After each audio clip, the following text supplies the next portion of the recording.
looking for. I'm trying to get him on All the Smoke. I don't know why they wouldn't put him on. He would be amazing on that show. Oh man, he's got Straight up, I mean, stories he'd be for incredible. Yeah. days. Oh, the thing is, I started this campaign on my radio show today. They have gotten older guys. Dr. J was just on in February when they did the ABA movie that came out, Soul Power, and all I could think was, Is not only has stories about all those guys from the ABA, he's got like Newer yards of stories. Yeah. No, but just about.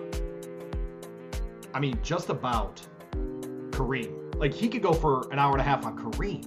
Like that kind of stuff. Anyway, SoCal Saturday, hanging out with you. Horse Racing Happy Hour.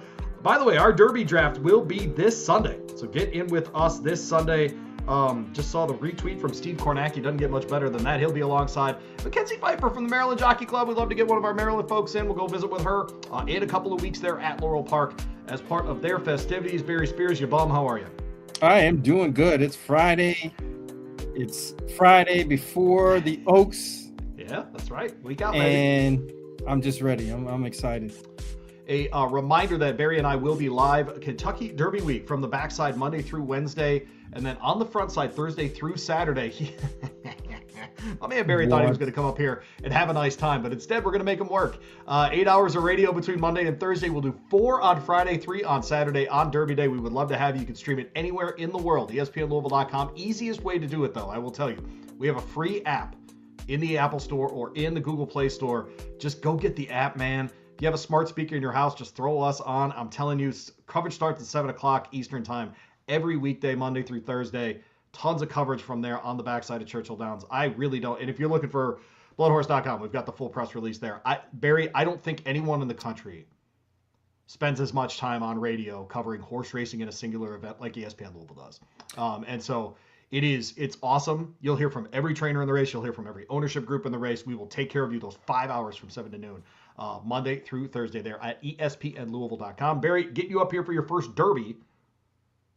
But first, we're going to talk California, man. And I thought this was a fun card because those turf races that you and I love to cap are all in this card. And then there's this 8th race thing right in the middle of the late sequence. Little lower level claimer. It spices it up in just the best way. Good Friday to you, Fred. How are you?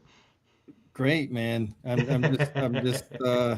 just waiting for that 8th race. That's the one I'm concentrating on the most. Okay, all right. I like that a lot. I had a ton of trouble working on the 8th race. If you're new to the program, this is called SoCal Saturdays. We hang out every Friday at this time, 11 a.m. Pacific and 2 o'clock Eastern time right here. Barry and me every single week, presented by Amwager, a $50 deposit match right now if you're betting in California or betting on the racing in California especially. Go ahead and check them out at amwager.com.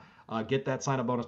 Don't need a promo code, any of that kind of stuff. They're just running that right now. We go through the entire card, give our top 3. By the way, we also put up all of our picks after the show is over and ahead of the Saturday card at our website, horseracinghappyhour.com. You're welcome to go join us over there. Barry and I will be doing picks for every race day of Derby week starting on Tuesday. So you can go up there and find those for free as well. We do not want to charge you for anything that we do. That's the sponsor's job. We get paid by them, and you get to hang out and join us for the ride. Please join us this week for Derby Week, and certainly find us every Friday doing this program as well. Barry, I'm not sure you and I will have time to do this show next week. No, I didn't think so.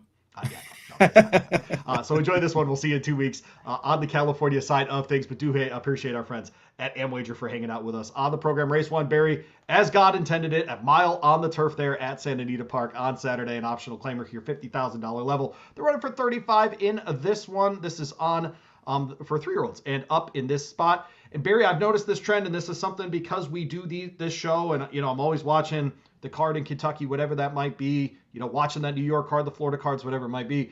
These 3 and up races are starting earlier and earlier on the calendar, are they not? Yes, absolutely. And they're usually competitive events. You got a lot of horses that are very lightly raced, doing their thing, and maybe trying it for the first time and stuff like that. So it makes for wide open events quite a bit. We saw this a lot on the Derby Trail, frankly, Barry, where horses are like an emerging market, for example, goes straight in to straight into the Louisiana Derby, and in or a Patente in the San Felipe, something like that. To use the California example, these horses used to run at allowances, and by used to I mean justify, like that recently, right? I mean, like justify. So it's interesting to see this. This is just another one of those races where we're seeing that 3 and up sort of condition on the card. Where'd you land in race 1? So in race 1, I thought this race was pretty interesting, but there seemed to be a lack of speed. I know Coco San, the favorite, number 5, showed some speed, but it seems like that horse doesn't like to be on the lead by themselves. The times that they've done it, the horse just quit late, and it seems to be sort of a trend. So I would gather that group would want to come off the pace slightly, and that might open it up for a lone speed horse. So I took the 2, Sneaking Candy. I can't tell you how many times I've seen horses go long or longer than the distance that they're running on a particular day, get to the lead, fade late, come back, get a perfect trip the next time, almost the same exact thing, but able to finish it off. They cut back in distance. I think Sneaking Candy fits that bill to a T. You and I have the same top 2 here. We'll go 2-5 with the favorite in the second spot. I agree with you on Sneaking Candy. I think the other part of this, Barry, is if you go back to that race at Santa Anita at this level, over the mile, horse runs out of gas at the end of that race. That was first off the layoff, right? So we're talking about a couple of months off and away from the track. I think that this being the 3rd in the form cycle here, and frankly, even less than a month since the last race, tells me that Mike Pipey thinks this horse is in very, very good form. Armando keeps the mount, does Armando Ayuso.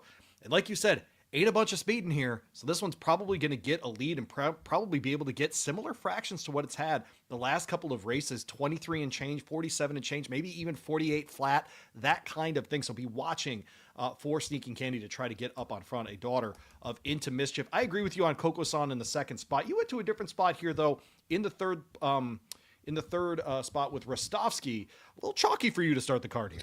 Yeah, Rostovsky kind of hanging out with Coco San a couple of times before they both broke their maiden. In fact, Coco San beat Rostovsky yep. the time before Rostovsky broke their maiden. So that kind of speaks to the level and how they kind of fit all together here. If this pace happens to heat up, I think Rostovsky might have a shot. Rostovsky will come in out of a second place finish by a head at a mile and an eighth. Did break its maiden going a mile and an eighth by 4 1/4 lengths with Ricardo Gonzalez, who keeps them out here in race 1. I went to the 7 on the outside, Barry. That is a Moonlit Sonata 3-1. Kazushi Kimura gets the mount once again. This was one that finished a little bit up the track last time, essentially just hoping that Tim Yakteen's got this one ready to go. I'm not going to lie. But this is one that we've seen have success before, but she has not won in a long time. Or excuse me, he has not won in a long time. So interested to see if he's able to get back on the winning side of things. But boy, I think you could probably lean on those top 2 in my mind, Barry, the 2 and the 5 in the race 1. Yeah, they look pretty tough in that event. Yep. Race 2 starts the early pick 4. If you're betting the pick 4, of course, check out our friends at Amwager, amwager.com. Claiming event here, $32,000 is the claim price, $37,000 in the purse. 3-year-olds in this one. We're sprinting 6 furlongs on the dirt. Even numbered races, I usually go first. No difference here. Barry and I landed on the same horse in Send It Mo. This is Barry's boring play of the day as well. Comes out of a 25 claimer and was a winner there. 3 back was a second place finisher at the $50,000 level. So I think this 32 kind of level won't be a problem. George Papapadromu, listen to these numbers.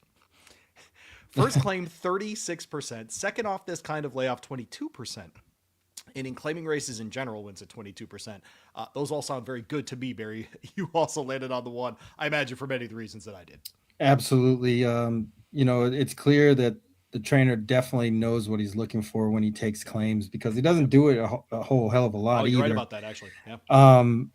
But when he does and he turns them back around, they're usually pretty live. He found a great spot here for Send It Mo. I really don't think anybody in this race can hang with him. You got the 4 in the second spot here, 5-horse field, straight buzzing. A little bit of a layoff here, ran in February. I thought a disappointing effort there, but boy, if that horse can get back to the effort we saw in January, it could be right there. Yeah, that's what I was thinking. I think last time back in February, they caught a wide trip, didn't really do very much running, and you see the layoff. That makes a lot of sense. Maybe something went amiss. Horses started picking up training again, and this horse has been training pretty well. They attract Juan Hernandez, which has to count for something in a race like this. Agree. Yep. So 1, 4, and 5 for Barry. I just went 1, 2, 3 here. I'll put the 2 in the second spot. Rolling with Poland in for the tag here for Doug O'Neill. They tried the turf last time. Barry just didn't work. One first asking in a maiden 50, which is the highest level of claimer in California. That was at Santa Anita, going 5.5 in March of this year. That horse has already seen the track. And what I like about this, man, when he turns a horse around like this, Barry, he thinks it's in form and just didn't do anything last time. Essentially, the race didn't mean anything. It was essentially a crappy workout or something like that. Turns the horse right back around. The last 12 times he's done that, he has won with 3 of those horses. So I'm fascinated to see the quick turnaround on the 2 here as well. Would you single the 1 if you were playing the early sequence? Yeah, absolutely. I think I would as well. All right, race 3. Not too much more to talk about there in race 2. Race 3 is still on the dirt. 6 furlongs here. Maiden optional claimer in this one. $36,000 is the purse. 62.5 or 50,000 are the optional prices in here. Woodson the favorite at 2-1. Barry in here. The second favorite for 62.5. We've got 2 big time favorites in here. Did you land on those? No, I actually went another direction. This is usually my calling card here, but I thought this race was a little bit more wide open than just the 4 and the 3. So I went with the 6 Pacer, not the Indiana Pacers or Jeff Teague, but Pacer.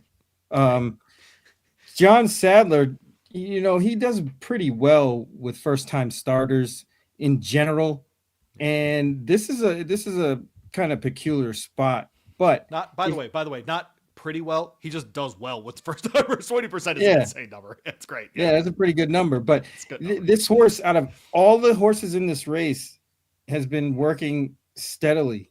Not many gaps in the workouts, which means this horse is fit and healthy, ready to go. The only other one that has that kind of work pattern is the 2 Rags Over Riches. But obviously, with Sadler's stats, with first-time starters, plus this one drawing on the outside really adds to the intrigue. 9-2 is a great price. Why not? If someone looked at that horse, Barry, the 6 horse here in Pacer, son of Nyquist, $300,000 purchase, he's in initially his first race for the tag at 62.5, and someone was concerned about that, what would you say to them?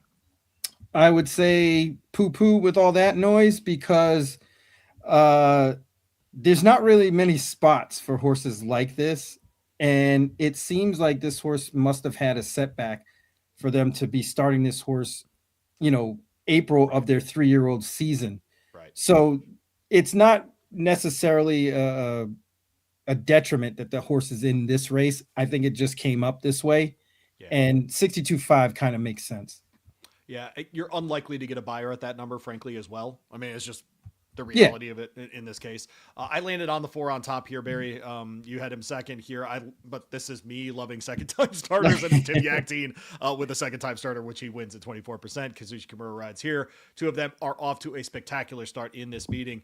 They've hit at 21% with their last 34 combined starters. Liam's map on the sire side here was at this level last time. I think it makes a lot of sense to try this field again. Again, I went 4, 1, and 6. Went to the inside. Core Kinetic in here, Barry, another second timer. We last saw this horse in 2023 in a baby race in April at Keeneland. So here's what I'm going to do instead, Barry. This is a 5-year-old gelded son of Nyquist now. I'm just going to treat this like a first start. I'm going to treat this like he's a first timer, because we are now a literal 3 years past his first start as a baby, as a 2-year-old. Best works from the gate are this horse, a bullet 3 back as well. I think there's a chance that the 1 is just the fastest horse in here. Do you like what you see from Core Kinetic, or is that time off just way too much of a flag for you? It's a question mark for sure. Not to mention it was a 4.5 furlong race. So my thought pattern tends to think that horse might need a race, especially being stuck on the rail and such. But you might not be wrong. I mean, this race could go a lot of different ways, and I wouldn't, I don't think there's a horse in this race that I think couldn't win. I agree with that. Yeah. I would never talk you off a horse like Core Kinetic, just not for me. Single in the last race, would you look at as many horses as you could in a sequence here? Yeah, this is a spread race, or what I would do personally is just chuck the 2 favorites and go with that. Yeah, I think that's reasonable. 2 favorites, of course, in race 3 will be the 3 and the 4, Woodson and Dreaming On. the other horses in this race, including Pacer and Core Kinetic on the outsides of the field. Barry Spears, Lurbo hanging out with you. SoCal Saturdays. Thanks for hanging out with us. And Amwager, amwager.com for that $50 deposit match right now for new customers available for you. You can bet all the tracks in California. An optional 50 awaits us in race 4, a mile on the turf there at Santa Anita Park, running for $35,000. And this is for 3-year-olds, non-2-lifers. Essentially, Barry, even numbered race means I go first. And you and I finally landed on very different horses. I went 4, 8, and 5 in here. Landed on Prime Artist. I'm hoping Armando Ayuso is going to have a big day, apparently. Blaine Wright trains. This one comes out of a maiden 50 win. Put it all together last time. Has been good for the last couple of races, but this is the first off the claim for Blaine Wright. Was in the Leonard Powell barn before, excuse me. But I think really did put it together. I think the speed figures make sense in this kind of field. And the breeding is all grass and all grass and all grass. Churchill, you see the name Galileo, of course. You see the names Exceed and Excel, that kind of thing. This is as turfy as a horse is going to get. Started its life there in Ireland, comes over here. Took a little bit to get his feet underneath him, but man, has been really good the last couple of times out, so I'll lean on him here. Went to the 8-second Barry on the outside, Matt Me Sexy, not just because it's about me, but also because this horse is a Doug O'Neill. Who told you that? Okay, so no one. So I need everyone to kind of hear me out on this. What stinks about how they, the sprint to route thing is so often with Doug O'Neill, you have to kind of just throw the surface out, right? Because this guy goes dirt to turf at 17%, right? 1 out of 6 times, he's just picking these races off. And 2 sprints to a route, 14%, sprint to route in general, 15%, this kind of layoff, 15%. It's all just Doug O'Neill. But I get Emisile Jaramillo, excuse me. And to me, Barry, that pushes all of those percentages up 3 or 4%. And so this is a jockey trainer combination thing. Both of them looking at titles last out.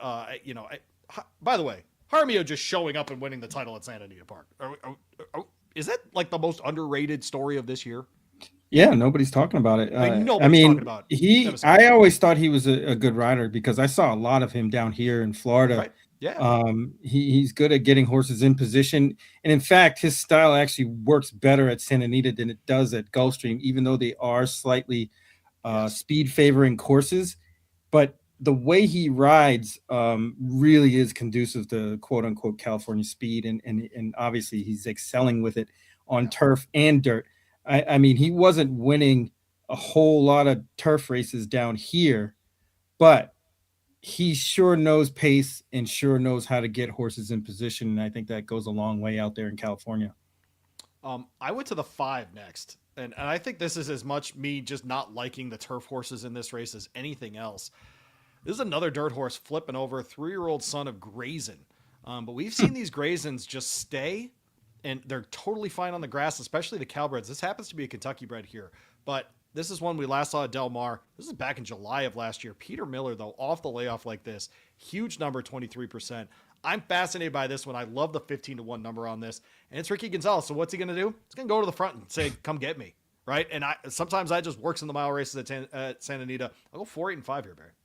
Yeah, why not? Again, this is another one that's a fairly wide open race with horses doing a lot of things. I mean, I don't think there's a horse in here that I think couldn't win. Who you got?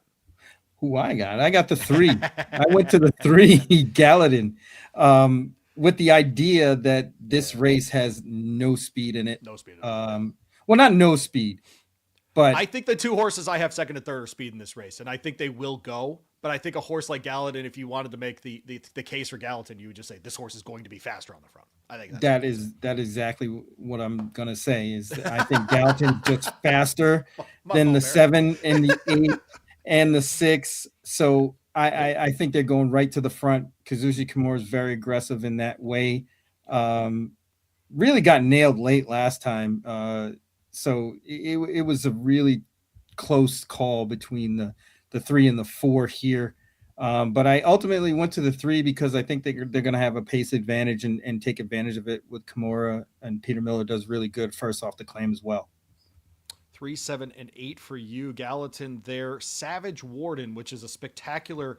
You know what? I had forgotten about this, that you were a warden at one point. Technically, yes. A screw or correctional officer, CO. Yeah, I was for a short period of time, but Phil D'Amato trains Savage Warden. Antonio Fraser gets the mount here. Explain this one to the folks. um, well, the ship from Gulfstream in a race like this may mean a lot. I think this horse might have a class edge on these horses just because of that. You see the races that this horse ran on the synthetic. There's an optional claimer 75,000, and then a starter allowance 35,000, which none of these horses have been in open company. Um, so that might make a lot of difference. The layoff makes a little sense coming out here, being in the D'Amato barn. But he does well with good with first time acquisitions. Gets Fresu, who rides well for this barn, is in 4-1 seems to make a lot of sense.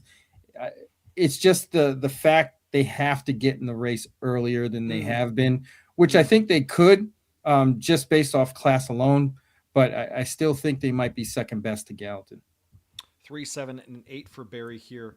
In race 4, I went a very different direction. 4, 8, and 5. We both have the 8 there in our handicapping, but otherwise a bit of a mismatch. They're moving on to race 5 here on the card Saturday at Santa Anita Park here on SoCal Saturdays. This is the horse racing happy hour. The late pick 5 does start here, 6.5 on the dirt. $32,000 optional claimer here. They're running for $37,000 in the purse, Barry. Odd number race means you go first here. Red flag 8-5. I know you don't like that. Yeah, red flag is a red flag in this Boo. race. I Boo, do like this 8-5. horse. Boo. I do like this horse, but the favorites can't win all day, or we don't want them to win all day. They can, but we just don't want they that. can. I say that. Yeah. But this horse is a closer. I'm really not fond of closers at Santa Anita in general, especially in shorter races. And this is what we have. We're going to have an 8-5 or less favorite in a race where they're going to have to come from off the pace. And I think a horse like the 4 Mega Moon could get the jump on them and get to the wire first. This horse has some back class, some races after the claim. This horse has really turned into a different sort of horse. They've improved and hooks a field that's not that tough. So I'm going to go with the 4 at 5-1, Mega Moon on top. It's really interesting, Barry, because one of the things you and I have really praised while doing this series of shows, the last, we've been doing these 14 months, whatever, is these claimers that we see Ron Ellis horses in, for example, tend to be those mile races that they used to run in Northern California, right? Whether it be on the synthetic at Golden Gate or at any of at Pleasanton, a Fresno, something like that. I wonder, though, if you look at this horse's form, right? So he's been on the dirt 4 times. He's never won. He's won 1 time on the dirt when it was a little bit of an off track. That was at this distance, man. He's only been under a mile once on the dirt.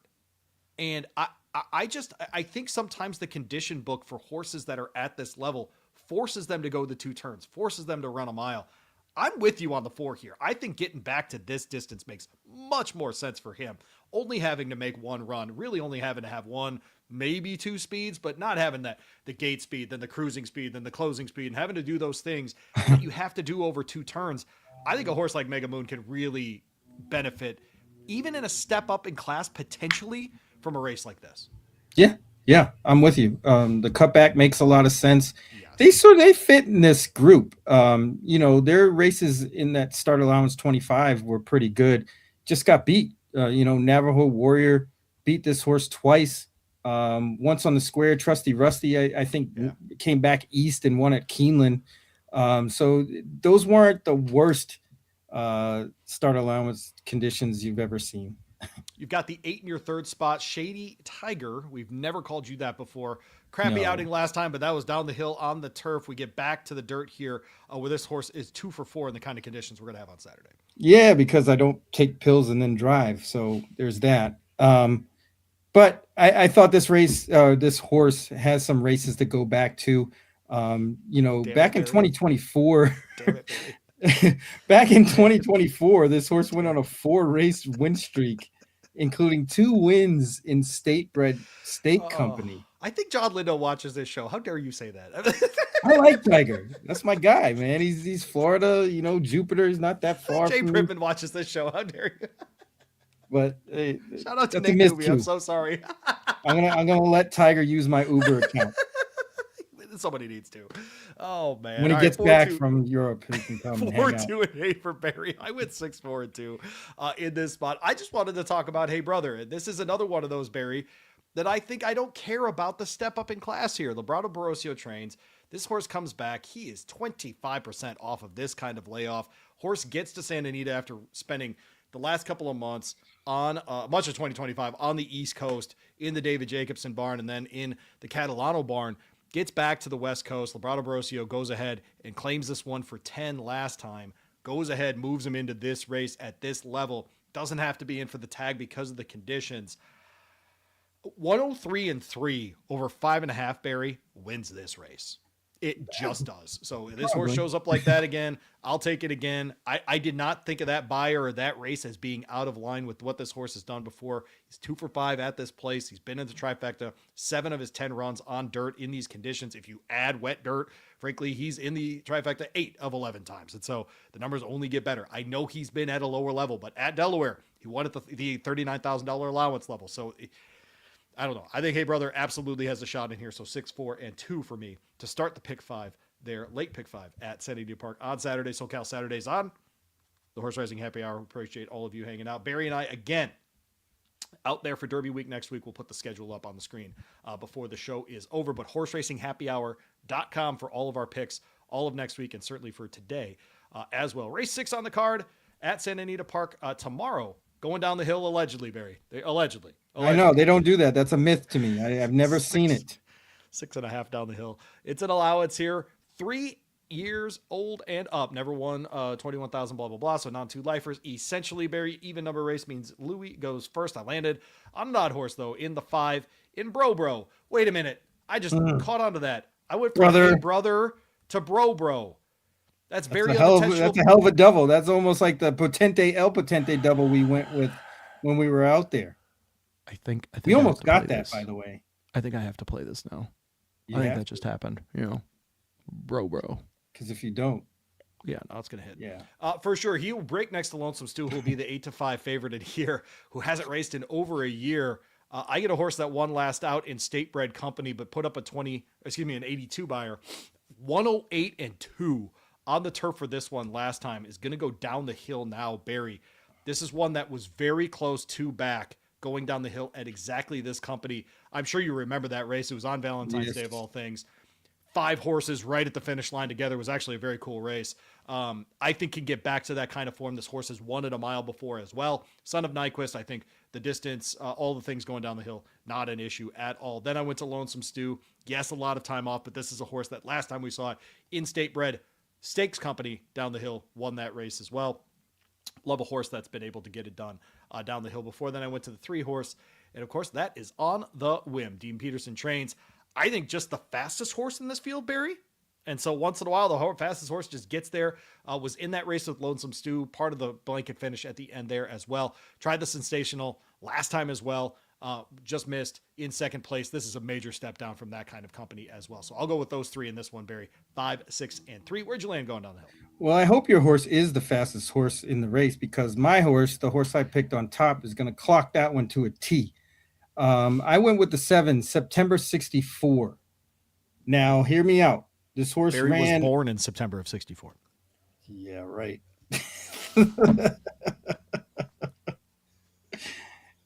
It was September of 1934. There's a big difference. How dare you? Yeah. But this horse has been running in really, really good races, and caught a wide trip in the $100,000 non-winners of one back in October of last year. And it was weird because they were favored in that race. How, I don't understand, but they went straight to the lead and put 7 lengths on the field and didn't last. I think they probably did that just to kind of clear the field. And I think that plan went crazy on them, and the horse kind of ran off. Then they went in 1 1/8, slowed the horse down slightly, and still got beat by a stakes winner in test score, a grade 1 winner in test score. So those 2 efforts, in my mind, tower over anybody else in this field. The cutback makes a lot of sense. He broke his maiden at Del Mar going 5 on the flat, but the cutback is really the key here. This horse has a ton of speed, will be right there, start to finish. I think this horse is really, really live. 6-1. We'll probably get a lot of that 6-1 because of Lonesome Stew. So yeah, this is a horse I might concentrate my day on. Mike Pipey, 0 for 22, his last 22 trips, route to sprint. We'll see how that. You know what cures that? Talent. 1 for 23. There you go. But yes, I totally agree. No, I don't think that horse obviously has a chance here. I'm not putting it down at all. 7, 6, and 2 for you. Many of the same horses I talked about, but the 2 horse in here, Barry, I do not have in my handicapping. What do you like about the Neil Drysdale trained Sir Rocket? Why not? Well, there's versions of this race where the pace gets ridiculous up front, and Sir Rocket could come flying late. This horse has some good races down the hill, seems to be improving every time they step on the downhill turf course, culminating in a almost win back in June of last year, and then kind of ran better, but against better horses. Got beat by Manor Rose, Lovesick Blues, who was in the British Cup, and so on. So that effort back in October wasn't embarrassing either. I just think that if the pace so happens to get hot, this horse will come running. They'll be coming running anyway, but even more so if this pace is hot up front. By the way, Manor Rose is on the work tab, which I was very happy to see. Nice. I love watching that horse run. Yeah, no doubt. I mean, I had to look that up once you mentioned him during the segment there. I'm like, it's a good horse. I like him. He makes these California races a lot better. So yeah, Sir Rocket in the 3rd spot there for Barry in race 6 there, Santa Anita on Saturday. Race 7 up next, of course, a mile on the dirt, $10,000 claimer for non-twos, $18,000 on the line. Fillies 3 and up, or fillies and mares 4 and up, which have never won 2 races. Barry, this is an interesting one, and as we get into the late pick 3, I wanted to ask you, a $3 late pick 3 with the minimums, 15% takeout. Very, very good bet at Santa Anita Park. They've had, by the way, since our visit, a couple of records on that pool. Not saying it's directly related, but I'm saying it's absolutely directly related. And so would you play the late pick 3 this week, or would you play the turf pick 3 this week? I would concentrate on the turf pick 3 because I think you could actually play it for more than $3 and still bang that out with a pretty skinny ticket. Okay. And the upside on that is a lot better. It tends to be, yeah. Yeah, especially field sizes this weekend. But in race 7, mile on the dirt, we just talked about these $10,000 kind of claimers. Who'd you land on? I landed on the 1, a Fleet Ride. Now, you'll see that this horse went to the lead last time. First time at this level, non-winners of 2, going a mile. But I don't think they're going to employ those kind of tactics. I think they just thought they were better than those horses and just got beat late. You can tell sort of by the switch in jockeys here. You went from Edwin Maldonado, who technically is a speed rider in my mind, to Armando Ayuso, who's a lot more patient and willing to sit a little bit to get his horse the best trip. And I think that's what's needed here. There's a lot of speed, especially from the outside.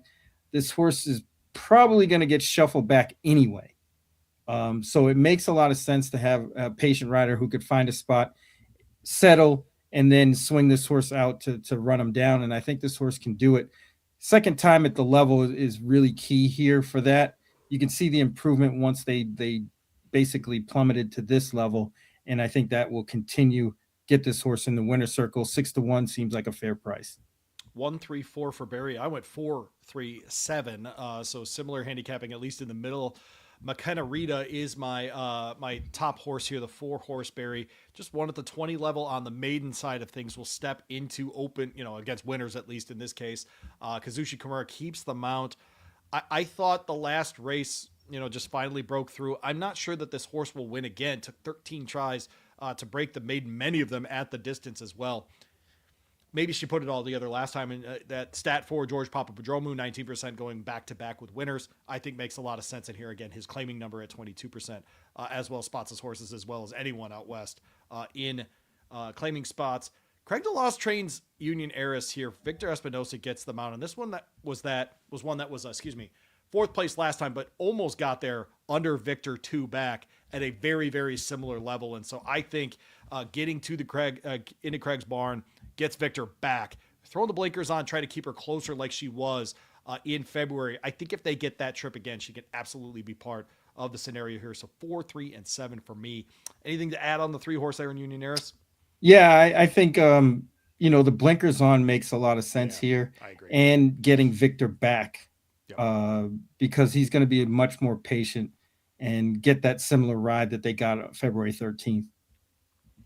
Again, 1, 3, and 4 for Barry in race 7, starting the late pick 3, 4, 3, and 7 for me in a race 7. Race 8 is the start of the late double, a $5 minimum on that race, 15% takeout as well. Another mile race, another claimer on the dirt, optional claimer in this case, $20,000 is the claim price if you're in, and $67,000 is the purse. That's for non-2 lifers. Barry, race 8 means I go first, and so I went outside. It's your favorite race? Until about 3 minutes before this show, folks, this was a question mark race for me. I'm sure you're like me, Barry, where once in a while you look at a race and you're like, I can't do this right now. You just have to set it down and you just look at the next race and you kind of move on. This was that race for me. On this card, I'll go to the 9-horse here. Majestic Palisades, because why not? This horse, at least in my defense, has been running in this kind of race, this kind of company, and here are the results. First, second, third by 3 3/4 lengths. I get Juan Hernandez in this spot. I get Labrado Barosio, who goes back-to-back in huge numbers. He wins 29% of his dirt races, does Labrado Barosio, and 25% of his races off this kind of layoff. Plus, I get Juan Hernandez. Feels like a steal of a deal. I'll go to Cowboy Mike next. Your old OmniFig thing, I think, applies to him on the outside here. 85 and 86, his last two at the 50 optional level is in for the tag here, Barry, which I'm sure you looked at and thought, don't want any piece of that horse. And so Florent Giroux gets them out once again here. Look for them to try to be a little softer with the pace up front. They're taking the blinkers off to try to slow him down in the early part of the race, Barry. And I think they will be effective in doing just that. 9, 10, and 3 for me means Uncle Chili comes in third. Barry, has anyone ever called you Uncle Chili? No, because my jumper is fire, sir. It's a basketball reference. Sprinter out 23% for Jeff Mullins, who's had this one sprinting the last 2 times, both wins. At the optional 50 level, by the way, Mike Pipey had this one running. At the optional 50 level, lost by half a length, 3 back. So this horse is in fantastic form since Malibu Day in December. So give me Uncle Chili third, a son of Uncle Tiger. Where'd you go in this one? Yeah, you were spot on with your analysis of what I thought of Cowboy Mike. You're right about the OmniFig thing, but it's tough when you lose to Gazali, a horse who's just not consistent at all. I know this was at a higher level, but man, this is suspicious for this horse to be in this race because they probably could have waited for a state bred optional 50.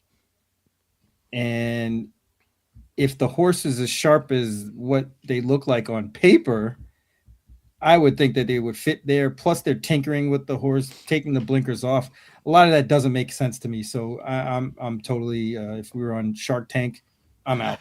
I'm out. But I did land on a horse that I do like quite a bit in here is the 5 Mises Express. Yep. That last race was pretty good against Coach Cronin, who really had his own way with that race. So it was really a merry-go-round race where Coach Cronin broke on top. Mises Express was not as fast, and they ran 1-2 around the whole track. Mises Express was 5 1/4 lengths in front of the third place finisher who's actually in this race. So that tells me that this horse probably might be in a spot to be a little bit superior. They have some races to go to. I like the last workout, April 22nd, 36-1 handily. Jaramillo gets on again for a barn that they do well with.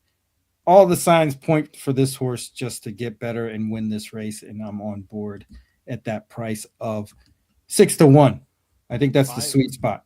5, 3, and 2 for you. Go ahead and talk about the 2-horse in here at least. Royal and Rando. Another one that Man, I like how I said that. Let me do that again. That was awesome. Hang on. Royal and Rando. That's my radio voice, by the way. Don't ever listen to my radio show. Go ahead. sounds like a backyard wrestling theme, right? Rando Royal Wrestling. Yes. Right. It's the Royal and Rando, you know? I don't know anything about wrestling. I'm the only white guy who's 45 years old that knows nothing about wrestling. I'm it. I'm the one. It's me and no one else. That's okay. I'm almost right behind you because I stopped watching wrestling when I was like 12. So I feel like I grew up though in one of the great eras and I just didn't get I watched. I was a Hulkamaniac. I did. Right, sure, but I wasn't, and I don't know. I don't know why. I don't know, Bear. I got nothing for you. The 2-horse here though, Royal and Rando.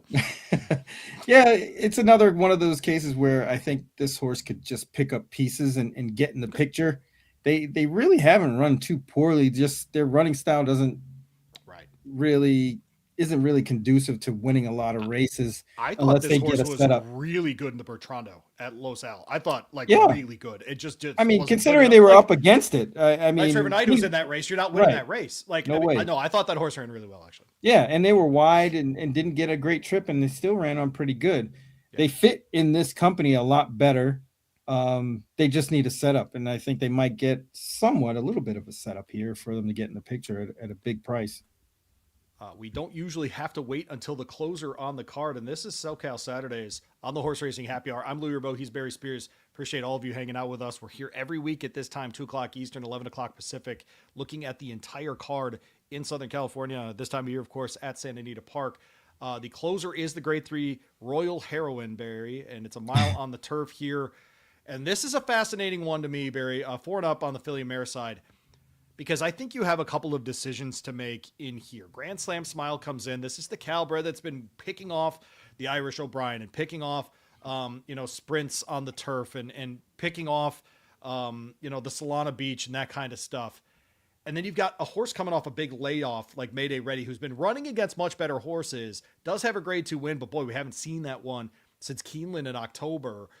Switches Barnes here to Richard Mandela. That's never been something that he's especially adept at. He seems to he gets horses and he keeps them, right? That's what Richard Mandela does. And then there are others in here like a Tirapati who, we saw in the Wilshire. She's done it at this place, going the mile. I mean, Take a Breath is in here, won the Santa Ana, but at 1.25 miles last time. And boy, really charged really late to do that. This is as interesting a mile turf race as I can remember. I love this field. Yeah, this was real tough event. Until I kind of dug into everything and I thought Mayday Ready. You and I landed in the same spot here. I'm surprised, but not surprised. Go ahead. Yeah, I thought Mayday Ready is kind of a standout here. Back in 2024, this horse beat Destino de Oro, totally justified at Keeneland.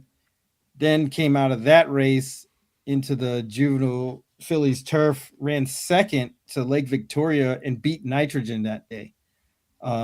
Then they went over to Japan, that didn't work out so hot. And then came back and the horse was in pretty decent form. Yep. So in comparison to everyone else, I think this horse kind of stands out a bit. And I think you picking this horse too might indicate that they're going to bet this horse quite a bit. I could see this horse going down to being second choice, maybe 2.5 to 1 or something like that. Has a good shot. I would prefer the 9 to 2, but I don't think we're going to get that. No, I think you're right about that. Especially, I mean, the Mandela horses are going to get attention anyway, just off. Right. They're going to get respect is the word I'm looking for here. They're going to get respect no matter what. They're going to not care about the first time in the barn. They're not going to care about that stuff at the windows, at least. And frankly, I agree with them. They shouldn't care about that. No. So I'll go, I'll agree with you. I've got 5 on top here. I went 8 and 9 next. So I went outside. I think Take a Breath is a real interesting horse in here. MSL Jaramillo gets the mount. This is one that won at 1.25 miles in that Santa Ana last out. Barry, this horse is going to have to do something it really hasn't done before, and that is really be up and near it at this distance. I wanted to give an example. So this horse ran in a handicap stakes at Sandown, okay? And that was a good to firm, okay? Marquand got the mount. Like, these are all names we know, okay? That race was run in 1:42. and 3. Okay. Now, if you're a 10 furlong horse, you can win an 8 furlong race if it's that slow, right? Because then you can just close into it, pull away, no problem. Horse carried 135 pounds that day, by the way. But when you get to California, you got this race, Barry. I mean, over under is 134, right? I mean, that's what we're talking about. We're talking about 8 seconds faster than what happened in Europe. And so a horse like Take a Breath is just going to have to be different than she's been before and be much closer to the pace.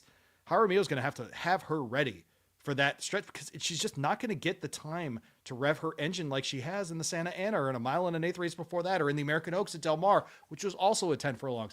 She's going to have to get going. She didn't do it in the Autumn Miss last year in October. She didn't do it in an optional claimer. She was in the Del Mar Oaks at 9 furlongs and she almost got there, right, Barry? Had that race been a 10 furlong, she probably wins the Del Mar Oaks. She just seems to be a 10 furlong horse, but man, I'm not gonna lie. This is a Jaramillo play. It's just a Jaramillo play for me. So I went 5-8-9 in this spot. You went 5-3-2, or excuse me, 5-2-4. Excuse me, wrong race there. What do you like about the 2 horse in here in Tirapati? Yeah, this horse has a lot of versatility. Can win on the lead, can win coming slightly off of it. And I think that versatility will go a long way. Jonathan Thomas, you can see, had that run for this horse on April 4th, which is clearly the prep for this race in the Monrovia.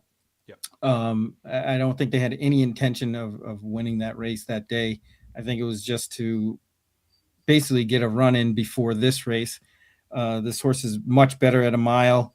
You can see those 2 races back in March of last year where this horse ran really, really razor sharp against 2 pretty good fields and beat Alpha Bella in the Wilshire, which is a pretty nice horse.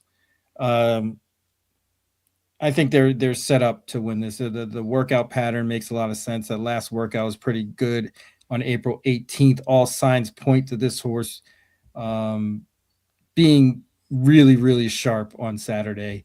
And I really honestly couldn't split hairs between Tirapati and Mayday Ready, but I think when it's all said and done, Tirapati is obviously going to be the bigger of the 2 prices. So that one might be more of a concentrate than Mayday Ready, who I do like quite a bit as well.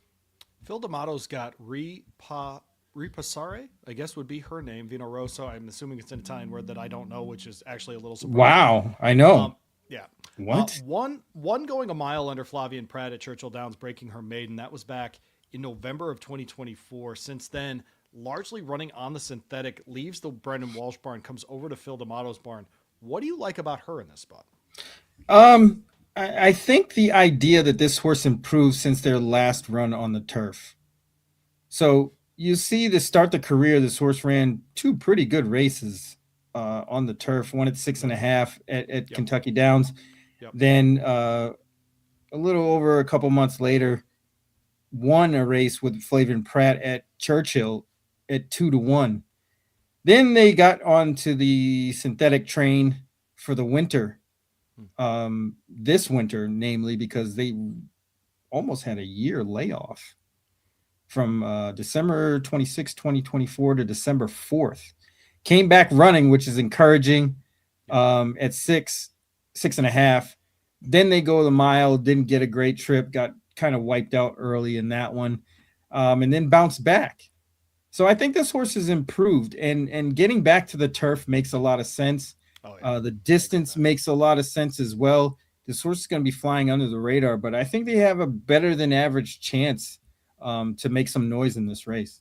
I don't think Phil D'Amato's just throwing her in there to throw her in there either. I agree with Correct. You. I mean, that is not a let's try it out kind of move from Phil D'Amato. Usually not a thing he does. Usually not he does. It's exactly right. Once again, if you haven't checked us out, horseracinghappyhour.com, you'll see all of our picks up there. Our top 3 plays throughout the card. We'll also have our plays for the Turf Pick 3 up at the website, horseracinghappyhour.com. We'll also have all of the cards starting Tuesday at Churchill Downs all the way through the rest of the week. So make sure you check those out as well. Completely free to you. Do not spend money on tip sheets next week. Just come hang out with us. We got all the winners. Betting. Just save your money for betting. I mean, really just do that. And if you are looking for a place to follow the Derby next week, I would encourage you to go on over to ESPNLouisville.com. Let me get all the crap off the screen here so that everybody can see us. Hey. Barry's making the trip up here this year, and I am as excited to cover the Kentucky Derby as I can remember because Barry is coming, and he's going to have to work quite a bit. That's how this works. He is not going to be here for Monday's show. I apologize. A guy named Mike Gandolfo, who started the horse racing. Mike is going to be Barry Spears for the morning. He'll be on from 10 to noon. Barry will be on with me for everything starting Tuesday. So 10 to noon, Tuesday, Wednesday, Thursday, you'll hear me and Barry interviewing whoever is willing to stop by our ridiculous tent there on the backside of Churchill Downs. Oaks Day on Friday, 4 freaking hours of this thing. And by the way, we have a text line that I can read while we're live on air. If you can't have fun with us during Derby week, I cannot help you. And I'm not exaggerating, and I'm not trying to be a jackass. If you can't have fun with us during Derby week, you need to quit looking at horse racing and quit. Just quit. I mean, it's just not a thing. 3 hours on Derby Day, 11 to 2. We're going to be on during some of the races, Barry, which is some of the most fun stuff. Oaks and Derby, you and I are going to get to like spar back and forth verbally on who we're betting. Again, ESPNLouisville.com. If you have an iHeart app, that all works. Again, the ESPN Louisville app costs you nothing. Put it on your phone and forget about it. It's absolutely spectacular this time of year. And then at Breeders' Cup, you'll hear us over and over again. I mean, cripes, we're going to Laurel. We're going to Saratoga. Get connected with us for the Triple Crown. We'd love to have you as a listener on those programs. And again, if you are able to join us on Tuesday here in town, we will be at Blind Squirrel Restaurant here a couple miles from my house. How about that? Dinner's free. The drinks are free. If you can't have fun with us during Derby week, I cannot help you. It also will broadcast. Seriously, I'm not like I try not to yell directly into the mic. All the Blood Horses socials, if you don't live in the area, check them out. Facebook, Twitter, their YouTube page. You'll be able to hear Barry and me give our thoughts on the major, most of the stakes races, frankly, over Friday and Saturday at Churchill Downs this coming week. We'll go horse by horse in the field there for the Kentucky Derby as well. So Barry, safe travels on Monday. Yes, sir. I'm going to need you to tell me what your luggage situation is on Monday, because I have to decide if you're Ubering to the track or if I'm coming to pick you up. All right. Sounds like a plan. What a great I got a problem. skateboard. I could do that. I'm pretty good at that. Sometimes. Meet Barry Spears Tuesday. Blind Squirrel. I got my Caballero board. Christian Soy. Listen to Barry on the radio. I'm Louis Rameau. This has been SoCal Saturdays. We'll see you on this program in 2 weeks. We'll see you on Monday for Kentucky Derby week. Please join us. Let's have a blast next week. He's Barry. I'm Louis. This is the Horse Racing Happy Hour.